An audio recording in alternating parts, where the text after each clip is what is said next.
Corporate తరహాలో మహిళా శక్తి super బజార్లట. ఎన్ని కడతారు? ఎక్కడ కడతారు? డీమార్ట్, సూపర్ మార్కెట్ లాంటి వాటికి పోటీగా ఏర్పాటు చేయాలి. రైస్ మిల్లులు, గోదాములు, లాజిస్టిక్ పార్కులు కట్టండి.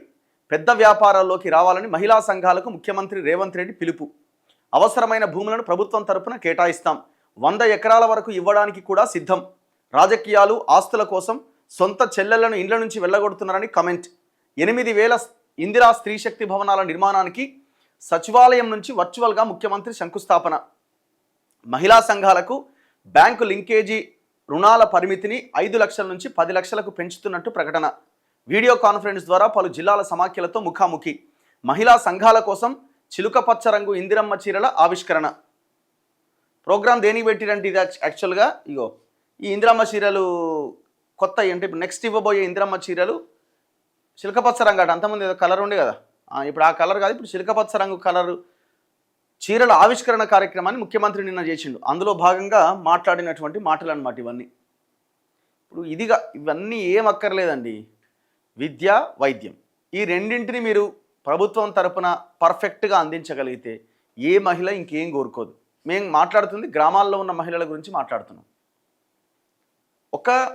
ఒక బిడ్డకి 2 పిల్లలు ఉన్న ఒక తల్లి తన 2 పిల్లల మీద దాదాపుగా 1 లక్ష రూపాయలకు పైన ఎవ్రీ ఇయర్ ఖర్చు పెడుతున్నది. తక్కువలో తక్కువ వాళ్ళ చదువు కోసం. ఏదైనా ఒక జబ్బు వస్తే ఈజీగా యావరేజ్గా లెక్కలు చెప్తున్నాయి కదా. తెలంగాణలో ఒక వ్యక్తి యొక్క వైద్యం మీద ఖర్చు పెడుతున్న సగటు 52,000 రూపాయలు అని చెప్తున్నది. అంటే కొంతమంది ఎక్కువ పెట్టవచ్చు, కొంతమంది తక్కువ పెట్టవచ్చు.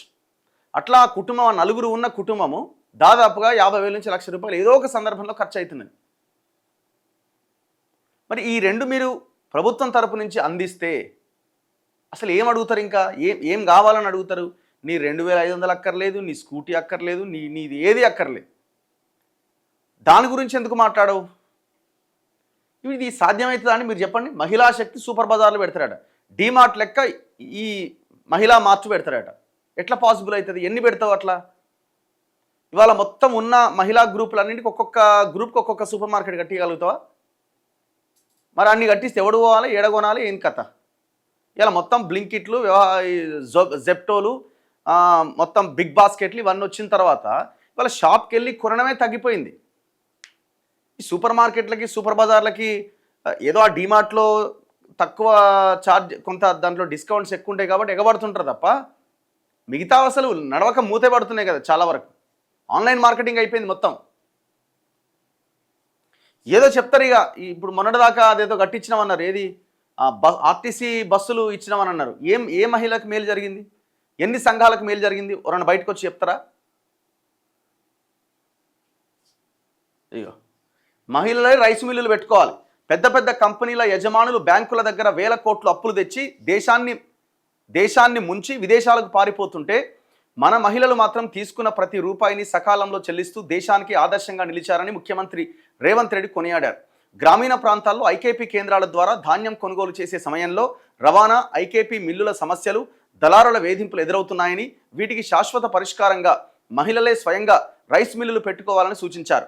అమెజాన్ లాంటి అంతర్జాతీయ సంస్థల తరహాలో మహిళా సంఘాలు పెద్ద పెద్ద గోడౌన్లు, లాజిస్టిక్ పార్కులు ఏర్పాటు చేసుకుంటే మండల కేంద్రాల్లో 20 నుంచి 100 ఎకరాల వరకు ప్రభుత్వ భూములను కేటాయించే బాధ్యత తనదే అని చెప్పారు. దళారులు, మిల్లర్లు ప్రభుత్వాలను మోసం చేస్తున్నారని, అదే బాధ్యత మహిళలకు అప్పగిస్తే ప్రతి గింజకు జవాబుదారీతనంగా ఉంటారన్నారు. ప్రతి మండలంలో 2 నుంచి 4 ప్రాంతాలు గుర్తించి ప్రాజెక్టు రిపోర్టులు సిద్ధం చేయాలని జిల్లా కలెక్టర్లను ఆదేశించామని, వీటికి 0 వడ్డీతో బ్యాంక్ రుణాలు ఇప్పిస్తామని స్పష్టం చేశారు. ఎప్పుడు చేయాలి ఇంకా మీరు ఇదంతా? మీరు అధికారంలోకి వచ్చి 2.5 సంవత్సరాలు అయింది. ఇవాళ ఆ ధాన్యం కొంటలేరు అనే చర్చ స్టార్ట్ అయ్యి చాలా దారుణమైన పరిస్థితి ఉన్నప్పుడు ఇప్పుడు ఈ మళ్ళా గోడౌన్ కడతాం, రైస్ మిల్లు కడతాం, అది కడతాం, ఇది కడతాం, ఎక్కడిదక్కడ చేసేస్తాం. అంటే సమస్య వచ్చిన తర్వాత ఆ సమస్య నుంచి బయటపడడానికి ఒక statement.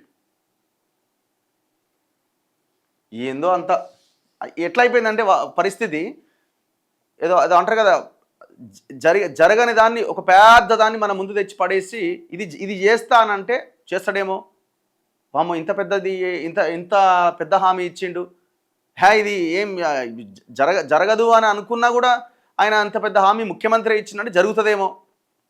Same KCR type policy ఇదంతా. ఎరువులు ఫ్రీ అన్నాడు. వచ్చే సంవత్సరం నుంచి రైతులు ఎగబడి సప్పట్టు కొట్టి రానాడు. ఏమైంది? ఏం ఫ్రీ వచ్చింది? ఏ హామీ వీళ్ళు నెరవేర్చే హామీ కావు ఇవన్నీ. కార్పొరేట్ దిగ్గజాలైన డీమార్ట్, హెరిటేజ్ లాంటి చైన్ సూపర్ బజార్లకు పోటీగా రాష్ట్రంలో మహిళా శక్తి సూపర్ బజార్లు స్థాపించాలని ముఖ్యమంత్రి రేవంత్ రెడ్డి సూచించారు. మహిళా సంఘాలు పెద్ద వ్యాపారాల్లోకి రావాలని పిలుపునిచ్చారు. ఇందుకోసం ప్రభుత్వం తరపున కార్పస్ ఫండ్ అందిస్తామని, పట్టణ, మున్సిపల్ ప్రాంతాల్లో అవసరమైన ప్రభుత్వ స్థలాలు నామినల్ రెంటు పైన 30 ఏళ్ల దీర్ఘకాలిక లీజుకు కేటాయిస్తామని హామీ ఇచ్చారు. దళారులు, మిల్లర్ల దోపిడీకి చెక్ పెడుతూ మహిళలే స్వయంగా రైస్ మిల్లులు, పెద్ద గోదాములు, లాజిస్టిక్ పార్కులు ఏర్పాటు చేసుకోవాలని, అవసరమైతే 20 నుంచి 100 ఎకరాల వరకు భూములు ఇవ్వడానికి ప్రభుత్వం సిద్ధంగా ఉందని వెల్లడించారు. సోమవారం సెక్రటేరియట్ నుంచి వర్చువల్ విధానంలో ఒకే రోజు ఒకే సమయంలో 8,000 ఇందిరాగాంధీ స్త్రీ శక్తి భవనాలు, అంగన్వాడీ కేంద్రాలు, సోలార్ ప్లాంట్లకు ముఖ్యమంత్రి రేవంత్ రెడ్డి శంకుస్థాపనలు, ప్రారంభోత్సవాలు చేశారు. ఈ సందర్భంగా మహిళా సంఘాలకు బ్యాంకు లింకేజీ రుణాల పరిమితిని 8 లక్షల నుంచి తక్షణమే 10 లక్షలకు పెంచుతున్నట్టు ప్రకటించారు. వీడియో కాన్ఫరెన్స్ ద్వారా పలు జిల్లాల మహిళా సమాఖ్యలతో ముఖాముఖిగా మాట్లాడిన ముఖ్యమంత్రి ఈసారి మహిళల కోసం చిలకపచ్చ ఇందిరమ్మ చీరలు తమ డిజైన్లను ఆవిష్కరించారు. గతంలో ఉత్పత్తి పూర్తి కాక వాయిదా పడ్డ పట్టణ ప్రాంత మహిళలకు సైతం త్వరలోనే వీటిని పంపిణీ చేస్తామని స్పష్టం చేశారు. 400, 500, 300 రూపాయల చీరని దాన్ని మనం పెద్దగా తీసుకోవాల్సిన అవసరం ఏం లేదు. ఇది కాదు మనం కోరుకుంది. తెలంగాణ వస్తే రేపు జూన్ 2 వస్తే 12, 13 ఏళ్ళ తెలంగాణ వచ్చి ఏం సాధించినామని గా చిలకపచ్చ రంగు, ఆకుపచ్చ రంగు బతుకమ్మ చీరల కోసం ఎదురు చూడాల్సిన పరిస్థితి. కోటి మంది మహిళలందరినీ కోటీశ్వర్లను చేస్తామన్నారు. కోటీశ్వర్లు పక్కన పెట్టండి, లక్షాధికారులను చేసే పరిస్థితి ఏమైనా వచ్చిందా? పరిస్థితి కనీసం దానికి ఏమైనా కనీసం ఒక అడుగన్న ముందుకు పడ్డదా? కోటీశ్వర్లను తర్వాత చేద్దురు కానీ లక్షాధికారులు కూడా అక్కర్లేదు. కానీ కనీసం ఆ కుటుంబాన్ని పోషించుకోవడానికి కొంత ఆత్మగౌరవంతో బతికే పరిస్థితి ఏమన్నా ఉందా? ఏమన్నా ఆ పరిస్థితి ఏమైనా తీసుకొచ్చారా? ఎందుకు ఇవన్నీ? ఈ మాటలు ఎందుకు? ఇవన్నీ దేనికి? సరే కడతారు అనుకుందాం, ఎక్కడో దగ్గర సూపర్ మార్కెట్ కడతారు. ఎంతమంది మహిళలకి దీనివల్ల లాభం జరుగుతుంది?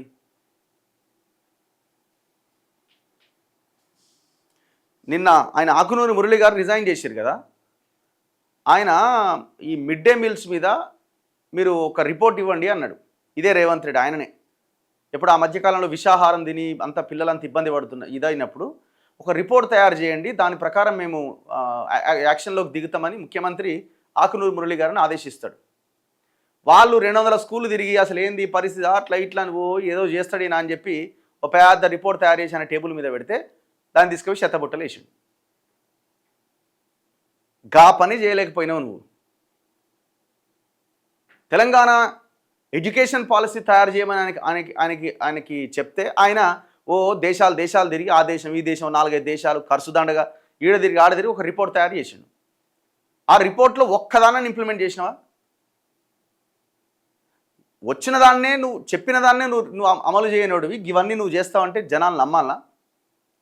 ఈ 2.5 సంవత్సరాలు ఏం చేసినావో కనబడతలేదా? ఫక్త్ టోటల్గా ఈ రేవంత్ రెడ్డి కార్పొరేట్ ఆలోచనతో ఉన్నాడు, కార్పొరేట్ల గుప్పిట్లో ఉన్నాడు.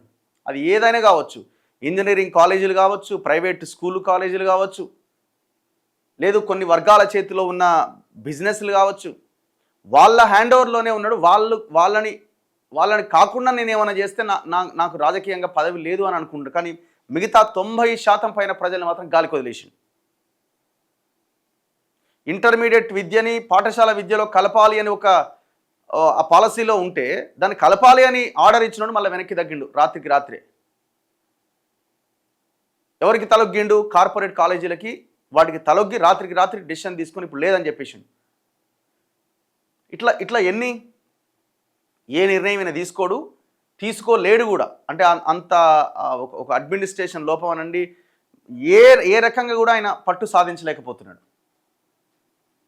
ఇదంతా దేంట్లో భాగంగా ఆయనకి ఇబ్బంది అవుతుందంటే పదవిని కాపాడుకునే దాంట్లో భాగంగా అమలు చేయలేకపోతున్నాడు. ఇదంతా నాకైతే నమ్మకం లేదు, పెద్ద బోగస్.